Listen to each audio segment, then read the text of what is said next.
In today's DCEU video, the future of the DC cinematic universe, we're going over multiple stories in this video to do with The Flash. Some major dramas happened today, which is pretty darn interesting. Also going over Aquaman 2 and the Lost Kingdom, some pretty interesting information's come out about that. Also going over Blue Beetle test screening information, and also going over a bunch of other stuff. So yo, what is freaking good YouTube Warstu here? If you are new around here, make sure to subscribe to never miss any of the Marvel, DC pop culture based content that we try to do on a daily basis. If you could subscribe, turn notifications on, and comment down below what DC property in 2023 are you most anticipated for. And also, if you could check us out on Instagram at Warstu to see that beautiful face behind the beautiful voice. And if you could, check us out on Twitter, WarstuG. Right, let's get into today's video. So, The Flash, it's causing controversy again, but this time Ezra Miller isn't at fault. So Deadline has posted an article which is very misleading. The Flash moves up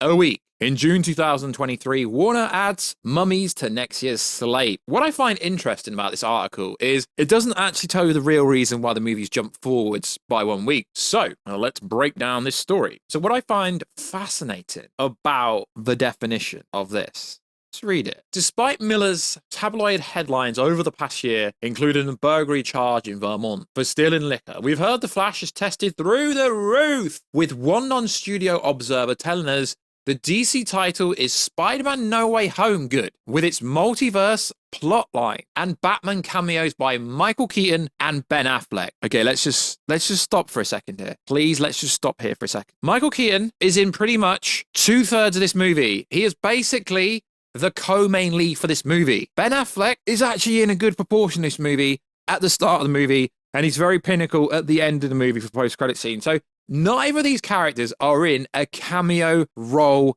position. To compare the Flash movie to Spider-Man No Way Home, interesting. Does Michael Keaton have as much pulling power as Tobey Maguire and Andrew Garfield? We don't know. With Miller's noise in the news, many wondered if The Flash would go to HBO Max, but Warner Bros. Discovery CEO David Zaslav has said the DC title will remain theatrical. Let's see if any drama comes up. So recently, they have kind of started to promote this movie, but we're going to go over the real reason why this movie is actually moved from the 23rd to the 16th. So I feel sorry for this movie because June is a month that is saturated so bad. So 2nd of June, we have Spider-Man Across the Spider-Verse. 9th of June, we have Transformers Rise of the Beast and a bunch of others, but I'm just going to go over the main ones that are going to cause a problem for The Flash. Then The Flash moves from the 23rd all the way to the 16th. But then on the 30th of the month, we have Indiana Jones and the Dial of Destiny. Oh my God, that's such a terrible name. Indiana Jones 5. So there is 4 massive movies coming out the same month. So the real reason why the Flash movie pushed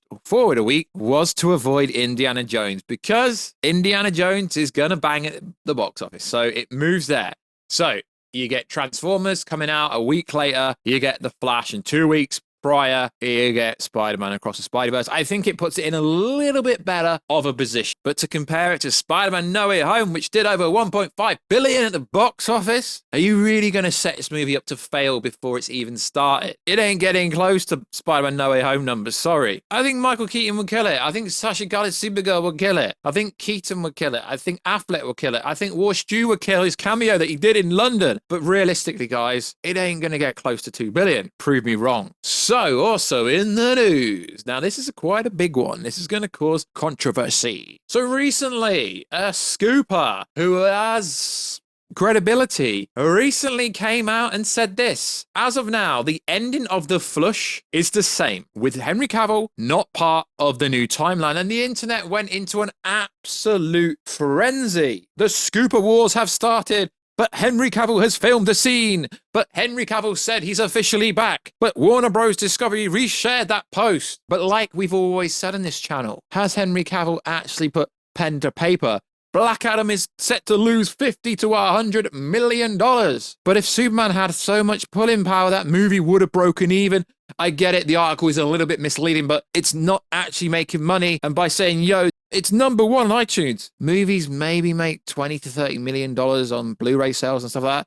It's not going to pull in an extra $50 to $100 million on home release. I hate to tell you that. So, The Rock saying the power of the DCEU is about to change. Yeah, because the DCEU does no longer exist. Although some people are pushing this narrative that James Gunn's new DCEU with Pete Safran doesn't start to 2024. Hold up. You should have told me that, because he's been handing notes out for the 4 films coming out next year to make little things here and there to make it fit into the new DCU, which is the new timeline. So this got the Scooper world on fire.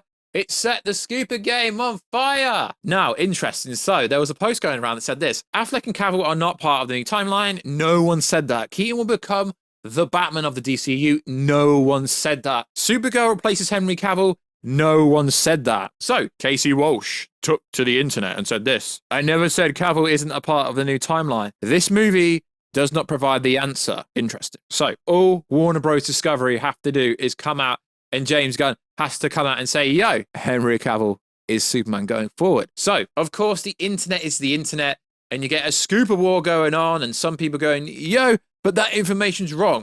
So then someone comes out and goes, let me tell you something very important to all of you. Don't overreact to test screening results. Even if it is extremely positive or negative, test screening results are not the final product. Thank you, because Thor Love and Thunder tested so well. By the way, looks like they screened an old cut. So don't expect much from the last one. Okay, anyone that knows anything about test screening is, every time there's a new test screening, it's a new cut. They're not going to keep screen testing the same cut. That's not how it's going to work. And if they did test the same cut, they would do it on the same day with multiple different audiences to get a good sample size of the population. I feel like most people that talk about this stuff know nothing. So they screen tested a new version of The Flash. Cavill was not in this at the end. There was no Henry Cavill Superman scene that lots of wannabe scoopers, you know who I'm talking about, have claimed that Henry Cavill is going to be at the end. There's going to be a Justice League 2 setup and the SnyderVerse is being restored. Okay, calm down, Warstu. You don't need to go over the top. You get my point. But if you actually read what My Time to Shine said, he didn't actually say Henry Cavill isn't back. I wish people would actually read what people say. Anywhere in this tweet does he say Henry Cavill's not back. As of now, the ending on The Flash is still the same, with Cavill not part of the new universe. That does not translate to Henry Cavill isn't part of the new universe. He says, as of right now, the Flash movie doesn't answer the question, is Henry Cavill still going to be Superman? So, as far as you can take this tweet, you got to take it that literally nothing has been changed. Oh my God, but these super duper scoopers have been saying all summer they've been repurposing, reshooting multiple scenes.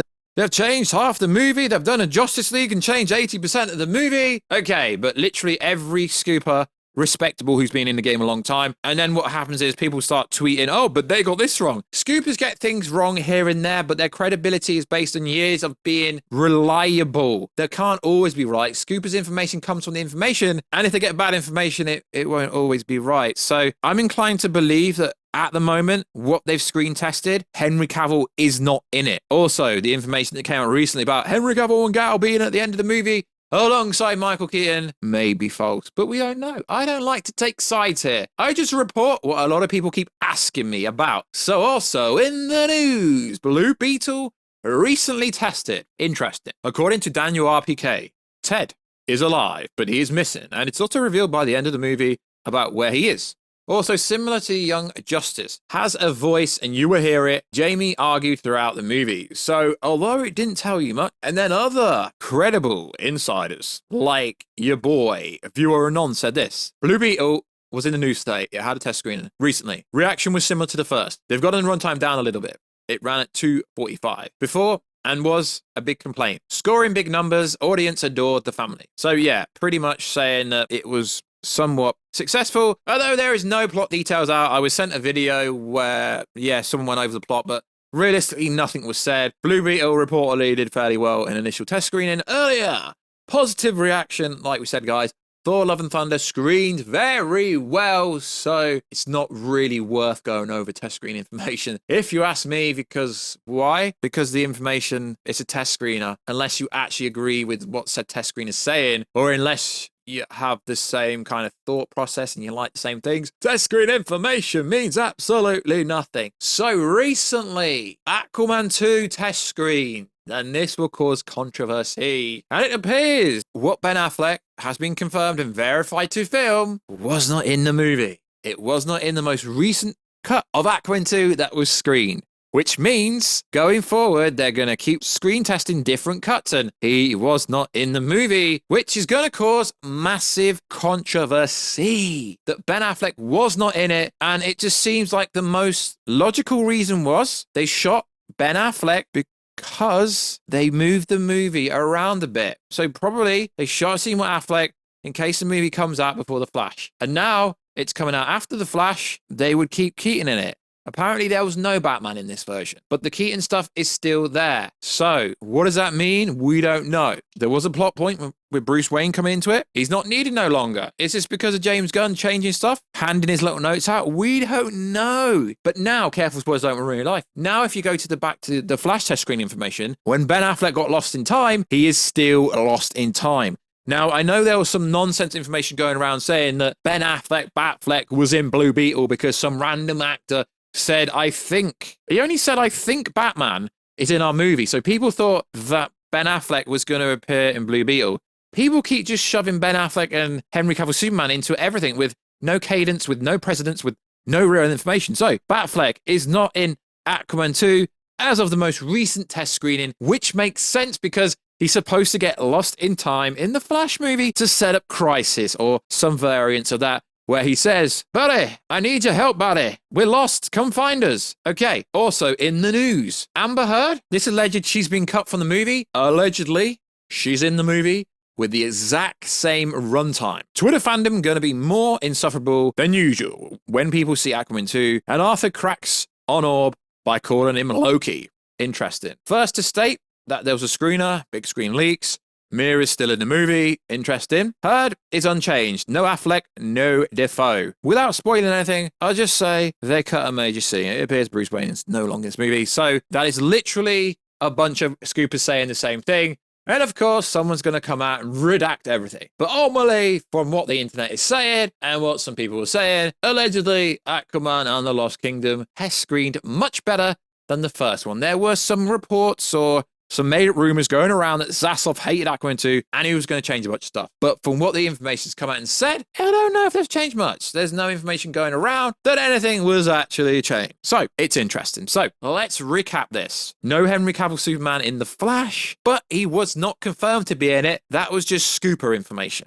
Made-up information, maybe. We don't know. Ben Affleck was going to be in Aquaman 2, but now Aquaman 2 comes out after The Flash. The scene isn't needed at all, which is interesting. Maybe they use the Keaton scene, maybe they don't. And also, Mira is still in Aquaman and the Lost Kingdom. She was supposed to be replaced by Emilia Clarke, allegedly. William Dafoe is not in the movie. Apparently, he was never in this movie. And that's coming from big screen leaks and Casey. Well, so when more than one scooper generally says the same thing, generally there is some truth to it. And yes, also you've always got to take it with a pinch of salt because the test screen information, the test screen viewing, it's not the final product. So I'm not saying Henry Cavill isn't going to be in The Flash, but ultimately, allegedly, the Flash movie finishes and we still don't know the status of Superman. Maybe this is a plot point for the DCEU for James Gunn. Maybe Superman is lost somewhere and they need to go find him. We don't know. Maybe Fiora is going to fight Supergirl in the Flash movie still. Maybe General Zod is going to fight Supergirl in the movie still. We do know that recently it came out via source that there will be Batman flying around. Most likely the Keaton version in the scene where Supergirl's fighting Zod and Fiora. Yeah, and I mean, that would make the most sense why Batman is flying around, because why else would Batman need to fly around? I don't know. But I do find it funny how the article says that Keaton has a cameo when he literally is basically the second lead to the movie. So yeah, Keaton's Batwing is going to be in the movie, but I can't find anything about it, but there was some information about it on Reddit. So it's most likely real, which is fascinating. So like always, guys, let us know what you think about all this information. And also in the news, James Gunn's taken a meeting with I guess you can't call them sacked, right? Because they did the Batgirl movie. They got paid for it. All the actors got paid for it. They did a job. It just never seen the light of day. So the Batgirl directors have recently come out and said they have a meeting with James Gunn about potentially doing something in the future with DC Studios. Most likely, they said they wanted to do something with Batman Beyond. That would be cool. And then people are like, yo, does this mean Zack Snyder's going to come back? Because James Gunn's having meetings with Hollywood directors, etc. And I'm here scratching, thinking, I swear David Zaslav said this months ago that they're trying to repair relationships with directors and actors and talent and the industry and all this kind of stuff. So it's not new information. Like I said, Zack Snyder could come back to do Justice League 2 and 3 if they wanted. They've already said not everything's going to be linked to the DCEU's future 10-year, 8-year plan, DC Bible going forward. We know Batman's got his own universe, the Robin Pattinson one, obviously directed by Matt Reeves. We know Joaquin Phoenix has got Joker 2. Lady Gaga's starring Harley Quinn in there. So, yeah, they could do an Elseworld story if they want to do Justice League 2 and 3. James Gunn and Zack Snyder are friends. I'm sure maybe they've had an informal text conversation on the old iMessage. Maybe. We don't know. But the door is open if Zack wants to return. That is clear, because they literally scrapped the Batgirl movie and still they want to come back under one condition. The movie's got to be released. So likewise, guys, let us know everything you think about this. I know you're going to go, oh, Stu, Black Adam didn't bomb. It frickin' bombed. It really did. It's like Black Panther 2. Everyone's like, yeah, it's made $700 million.